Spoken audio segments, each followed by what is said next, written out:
You don't realize the exact moment you lose respect. He doesn't announce his departure. He doesn't make a sound. He doesn't create conflict. He simply withdraws. First from words, then from gestures, finally from the gaze of others. When you notice, he's already talking and nobody interrupts what they were doing to listen. He's already present and yet he's ignored. He's already there, but he doesn't count. Machiavelli would have understood this immediately. He knew that power is not lost in great defeats but in small, repeated concessions. Every silence in the face of affront, every forced smile to maintain harmony, every step back to avoid tension. None of this is forgotten by the world. Everything is recorded. Modern man likes to believe he lives in a different era, more civilized, more rational. But human nature has not evolved at the same pace as technology. The internal mechanisms remain the same. Respect still springs from the same obscure place, from the perception of strength, the clarity of limits, the feeling that there is an invisible cost to crossing certain boundaries. Pay close attention. When someone interrupts you, what do? When your time is taken as if it were free, how do you react? When something you've built is appropriated, do you correct it or consent? These are not insignificant answers. They are silent statements about your place in the social hierarchy. Machiavelli didn't talk about goodness or evil. He talked about effectiveness. He observed men as they are, not as they would like to be. And what he saw was simple and unsettling. Men respect that which offers resistance. What yields without pressure loses its form. What bends before the impact ceases to be taken into account.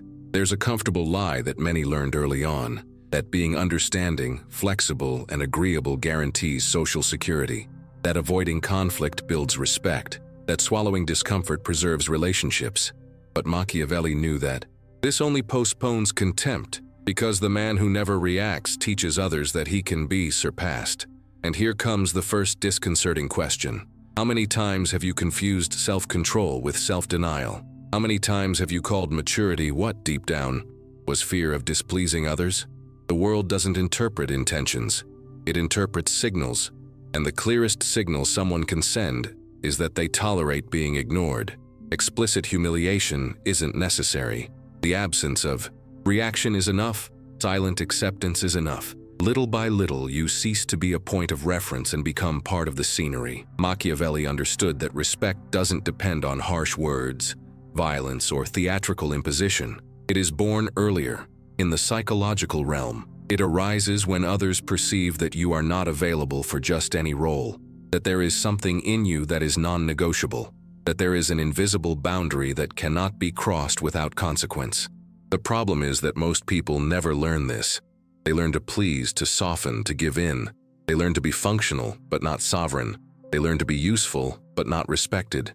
And the more they try to compensate for this by being agreeable, the more they confirm their inferior position. Machiavelli would say that this is the initial mistake, the silent breaking point. Power is not lost when someone disrespects you. It's lost when you accept it. Acceptance doesn't appease, it authorizes. Reflect honestly. Did the people who treat you with indifference today start out that way from the beginning? Or was there a moment when you allowed too much, explained too much, gave in too much? Disdain rarely arises spontaneously. It is cultivated. There is a profound difference between being calm and being harmless, between being polite and being malleable. Machiavelli did not despise the appearance of virtue. He merely warned, when virtue is not sustained by strength, it becomes disguised weakness. And perhaps this is the hardest truth to accept. No one is obligated to respect you simply because you are decent. Respect is not a moral reward. It's a strategic response. You can continue believing that the world will spontaneously recognize your worth, or you can start to see the game for what it is. Because while you wait to be treated with consideration, others silently observe how far they can advance without resistance. And to purge the inevitable and uncomfortable question that remains isn't whether you deserve respect. The question is different. What is it about you that makes others believe they should respect you? That answer hasn't been given yet, but it begins precisely where many refuse to look. There is an almost imperceptible moment when the desire to be accepted begins to take its toll. It doesn't arrive as a serious mistake, but as a small adjustment, a softened tone of voice, an opinion swallowed, an "all right" said when all right wasn't. Machiavelli would recognize this moment as the beginning of the silent erosion of power. Imagine a common situation. A colleague interrupts you repeatedly in a meeting. The first time, you ignore it. The second time, you smile. The third time, you expect it to happen. What changed wasn't their behavior, it was your place in the dynamic. Without realizing it, you taught them how you can be treated. There was no confrontation, but there was learning. Not for you, but for others. The same thing happens in personal relationships. The friend who is always late, the relative who oversteps your boundaries with harmless comments, the person who cancels appointments at the last minute knowing you'll understand. Each concession seems small, almost elegant, but Machiavelli knew that the sum of these small concessions builds a clear image, that of someone who prefers to be accepted rather than respected. There is something profoundly human about this. The fear of exclusion is ancient. For centuries, being rejected by the group meant a real risk to survival. This fear still inhabits the modern brain, even if the context has changed. The problem is that the current world does not punish exclusion in the same way. It punishes lack of a place. And here comes the first uncomfortable twist. The more you try to avoid the discomfort of conflict, the more you prepare the ground for a greater and lasting discomfort, that of irrelevance. Machiavelli observed that men rarely despise those who confront them firmly, but almost always despise those who offer themselves without resistance. Think about the people you genuinely respect, not those you like, but those whose words you carefully choose before contradicting them. They don't beg for attention. They don't over-explain. They don't adapt to every environment. There's a solidity about them that doesn't ask permission, and this solidity doesn't come from aggression, but from independence. Now consider the opposite. The person who is always available, always understanding, always willing to help even when it costs them time, energy, or dignity. At first, they are praised. Then, they are used. Finally, they are ignored. Not out of conscious malice, but because human beings respond to scarcity and resistance, not to unrestricted abundance. Machiavelli never romanticized virtue. He knew that virtues displayed without protection become exploitable weaknesses. The man who needs to be loved accepts terms he did not choose. He adjusts to the moods of others.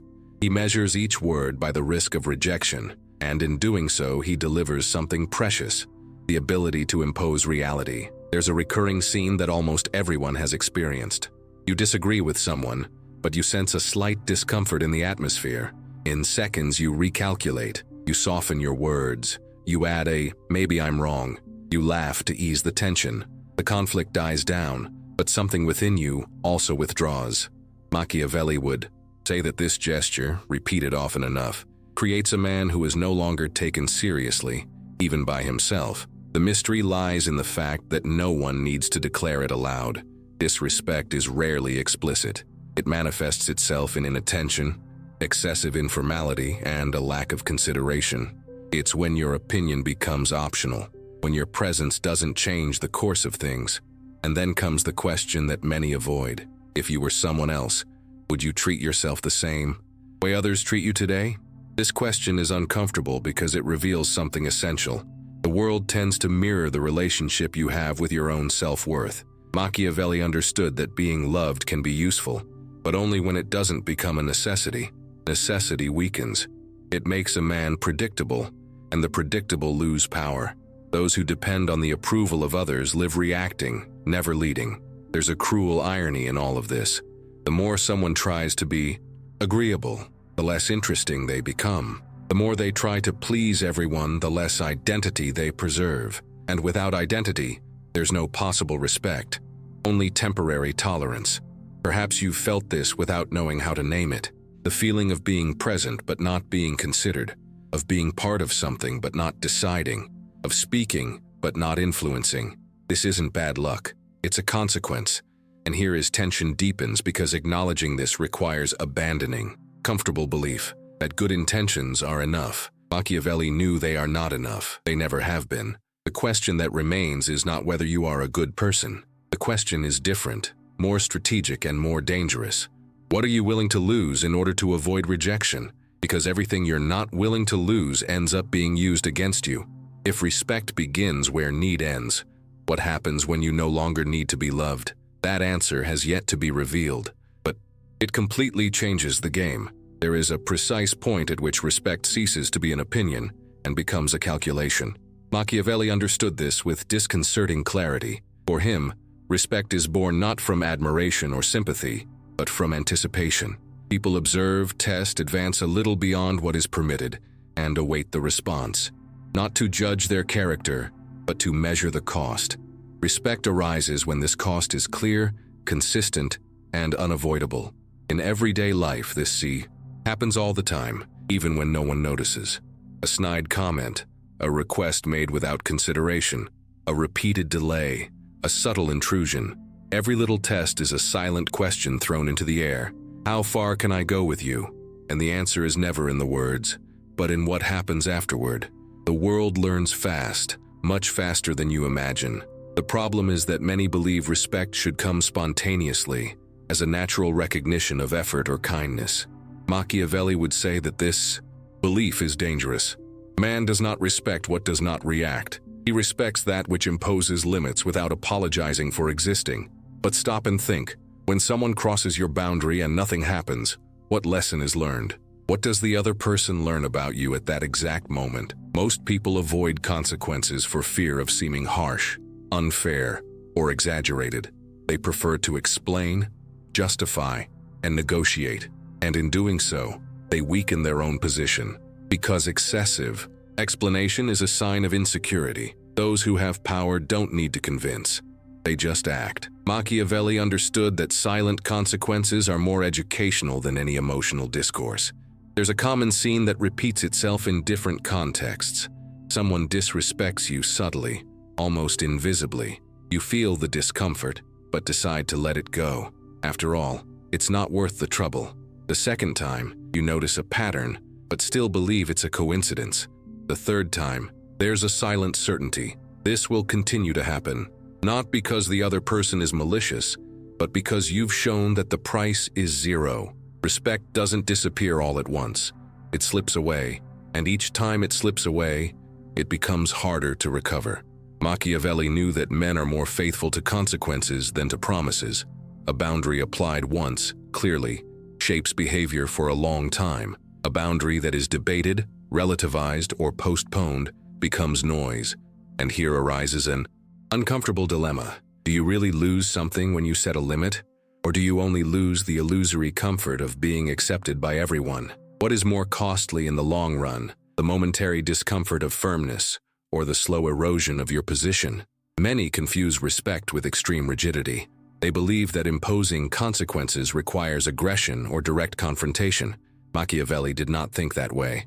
For him, the most efficient power is economical. It uses the minimum force necessary to produce the maximum effect. Sometimes this means silence, other times distance, other times total withdrawal of access. The central point is not the form, but the consistency. When someone understands that certain actions result in the immediate loss of access to you, their behavior changes. Not out of empathy, but out of calculation. And this doesn't make the relationship colder. Paradoxically, it makes it more stable. Relationships without clear boundaries live in constant tension. Relationships with defined boundaries breathe easier. There's something that's rarely said. True respect doesn't need to be demanded repeatedly. It's established once and maintained through memory. People remember what happened the last time they crossed the line, and that memory guides future decisions. That's how power perpetuates itself, without continuous effort. But this requires an internal rupture. It requires abandoning the need to be understood in every situation. Machiavelli accepted that the man who governs his position will not always be understood, but he will always be considered. Understanding seeks comfort. Consideration arises from limitation.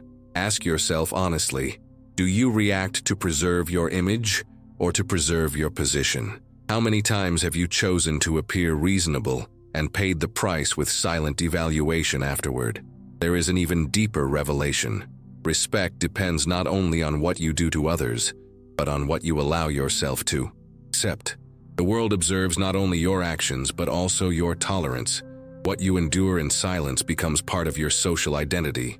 It doesn't matter what you say about yourself. What matters is what you accept without reacting. Machiavelli understood that power begins within but manifests itself outwardly. He who does not defend his own psychological territory cannot defend anything else. And territory in this context is not physical space.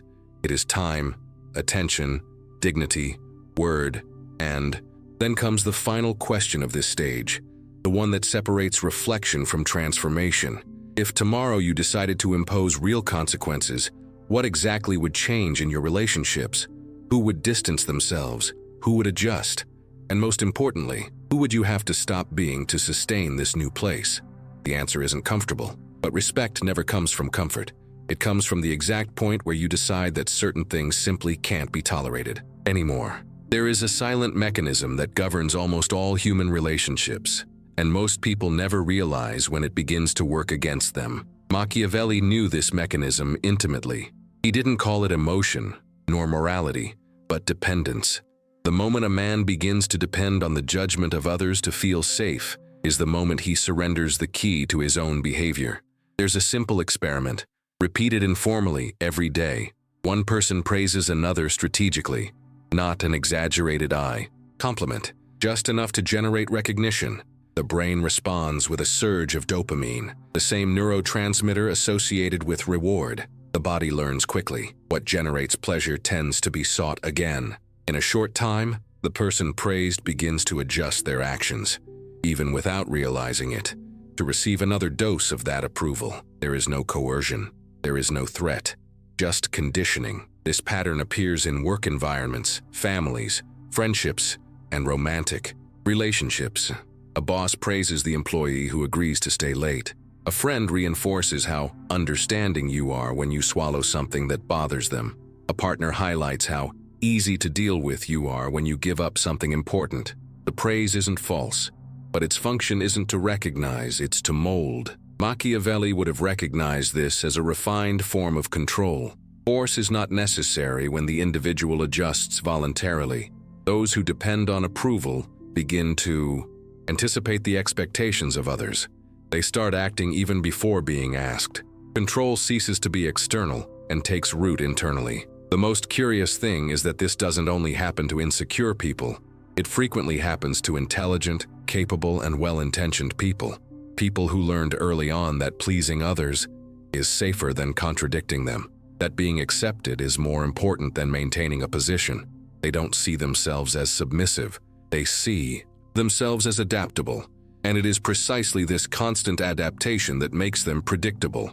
There are curious historical accounts that illustrate this.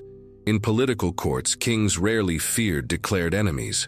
They feared flatterers, not because they were stronger, but because they were closer. The flatterer creates emotional dependence, then influence, and finally control. Machiavelli warned that whoever surrounds themselves only with those who agree with them loses the ability to govern themselves. In modern daily life, the process is less visible, but equally effective. Observe someone who changes their opinion depending on the group they are in, who laughs at jokes they don't find funny, who softens truths to avoid discomfort. It's not a lack of character.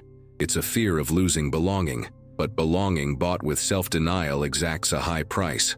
There's a revealing moment that almost everyone has experienced. You decide to say no for the first time, a simple boundary, a polite refusal, and the other person's reaction isn't immediate anger but surprise, an awkward silence, a look that asks without words, "Since when?" That instant is precious. It reveals how predictable you've been. It reveals how much control you've already established. Machiavelli knew that a predictable man is governable.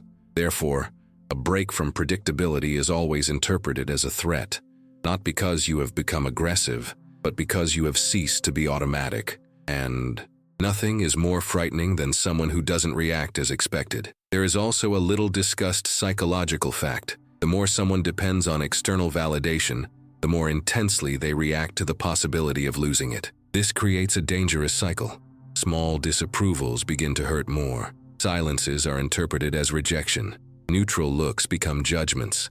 The mind enters a state of constant vigilance. And a mind in vigilance does not govern, it obeys. Machiavelli would have no pity for this dynamic. He would describe it coldly. He would say that whoever surrenders their own worth to another accepts living under rules they don't control. He would say that the man who needs constant reassurance doesn't act, he reacts. And whoever reacts doesn't control their own destiny. There is an unexpected twist in this process. When someone breaks free from the need for approval, they don't become isolated, as many fear. On the contrary, the quality of relationships changes. Some disappear quickly, almost without conflict. They were sustained only by convenience. Others resist, but they reconfigure themselves. They begin to operate in a new equilibrium, clearer, more honest. And there's a powerful side effect. The mind calms down. When you don't depend on others' reactions to validate every action, the internal noise decreases. Decisions become simpler. The fear of making mistakes loses its power, not because you've become infallible, but because mistakes no longer threaten your identity. Machiavelli understood that true control lies not in dominating others, but in not being dominated by external expectations. This is the most difficult sovereignty to achieve because it requires giving up something seductive, the immediate feeling of acceptance. In return, it offers something rarer and more lasting, psychological freedom. And here a question arises that renews the tension. If you stopped adjusting your behavior to please others today, who would remain by your side? And perhaps more importantly, who would you discover was always just taking advantage of your needs? This question doesn't demand an immediate answer. It simply lingers. Because from the moment you truly listen to it, the control begins to shift. There comes a point when understanding is no longer enough. Awareness without action only increases discomfort. Machiavelli knew this. He observed that many understand the game of power, but few have the courage to play it, because playing requires risk. It requires abandoning the old position, even without an immediate guarantee of reward, and it is precisely here that most retreat. Up until now, everything has been diagnosis. Now the transition begins. Not a visible external change, but an alteration in the way you move through the world. Machiavelli would never advise inflammatory speeches or unnecessary confrontations. He would speak of silent, almost invisible adjustments, but profoundly destabilizing for those who were used to controlling you. The first of these adjustments is to stop explaining. Excessive explanations don't stem from clarity. They stem from the fear of not being accepted. When you feel the need to justify every decision, every refusal, every limit, you're signaling that you need the agreement of others to feel legitimate. The world interprets this as strategic weakness. Machiavelli knew that those who govern don't ask permission to exist. Imagine a simple situation. Someone questions your choice. Before you would explain detail, try to convince them. Now you simply stand by your decision. No aggression, no defensiveness, just consistency. The effect is immediate and strange. The other person feels they've lost leverage. There's nowhere to push. This firm silence creates more impact than any argument. The second adjustment is to stop chasing. Chasing answers, attention, approval. All chasing inverts the hierarchy. Whoever chases puts themselves below. Machiavelli understood that value is always attributed to that which is not desperately offered. When you stop insisting, stop sending extra messages, stop trying to regain lost interest, something reorganizes itself. Some distance themselves completely. Others return, but in a different tone. Here comes the first psychological twist. You discover that many relationships only existed because you sustained the effort. When that effort ceases, the bond dissolves. This hurts, but it also reveals something, and Machiavelli preferred painful truth to comfortable illusion. The third adjustment is to remain calm when provoked. Not emotional coldness, but strategic coldness. People accustomed to destabilizing you count on your reaction. They count on your defense, your irritation, your attempt to explain yourself. When this doesn't happen, they are exposed. An attack that doesn't generate a reaction loses its meaning. An insult that finds no echo dies in the air. At this point, something curious happens. Observers begin to recalculate. They realize that you don't react as before, that certain weapons no longer work. And respect begins to emerge not as praise, but as caution. Machiavelli knew that the caution of others is one of the first signs of emerging power. The fourth adjustment is to abandon predictability. Predictability is comfortable but vulnerable. When everyone knows exactly how you react, they can anticipate, manipulate, and exploit you. Unpredictability, when used judiciously, disrupts expectations. Sometimes you get closer, sometimes you distance yourself, sometimes you help, sometimes you refuse. Not out of whim, but out of conscious choice. This point creates tension because it contradicts everything that has been taught about social coherence. But Machiavelli differentiated between internal coherence and external predictability.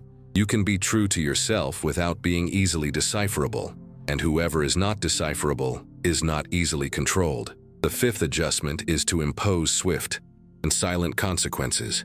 Not repeated warnings, not threats, consequences.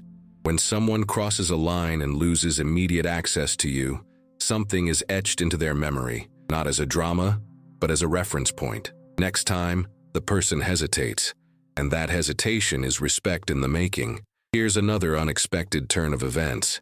You realize you don't need to be harsh with everyone, only with the behaviors you don't accept. This reduces conflict instead of escalating it. Relationships become clearer, less ambiguous, and less stressful. But none of this comes without a cost.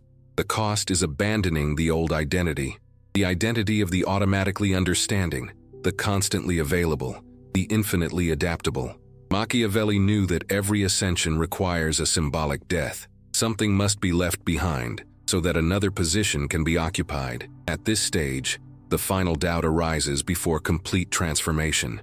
You begin to wonder if it's worth it, if the silence of others is a sign of respect or distance, if the loss of some relationships wasn't too great. This doubt is inevitable, and it is here that many give up and return to the old place because it is familiar.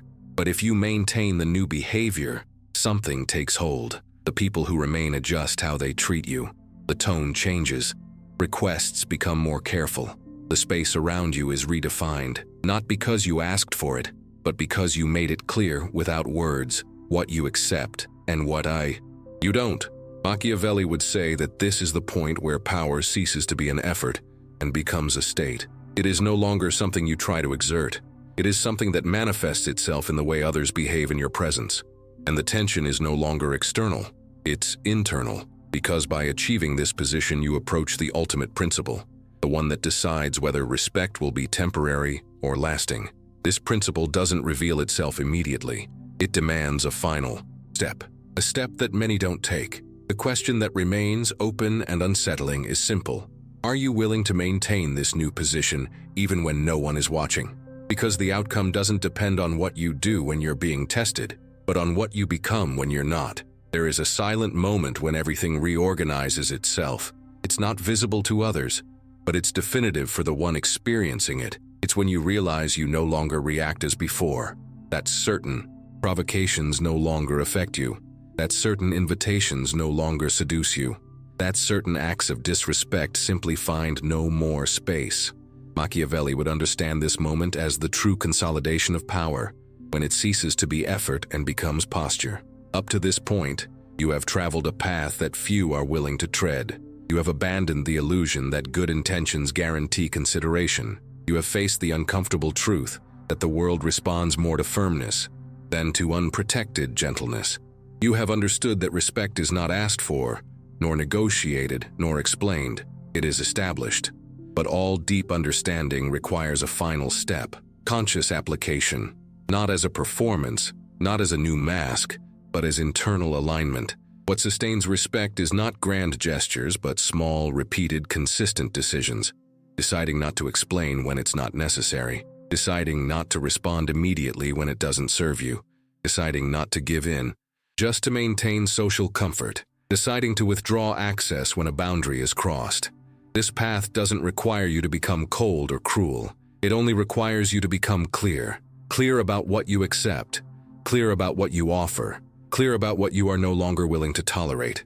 Clarity eliminates noise. And where there is no noise, respect naturally takes root. There will be moments of doubt, moments when the silence of others will seem like rejection, moments when you will miss easy approval, quick praise, the immediate feeling of belonging. Machiavelli knew that this is the price of autonomy. The man who governs himself is not driven by applause. He acts even when applause doesn't come. Notice how the world begins to respond. Not with words, but with subtle adjustments. The tone changes. Interruptions decrease. Expectations realign. People start to better measure how they address you. Others distance themselves. Not out of hatred, but because they no longer find the same access. This is not loss, it's filtering. And there's something even deeper that happens in this process. When you stop living to be accepted, you begin to live more fully. Decisions become simpler. Anxiety decreases. The fear of making mistakes loses its power because making mistakes no longer threatens your identity. You begin to move with more presence. And presence is one of the most silent forms of authority. Putting all of this into practice doesn't require a dramatic break with the world. It requires attention. Attention to the small concessions that previously went unnoticed. Attention to situations where you diminish yourself to fit in.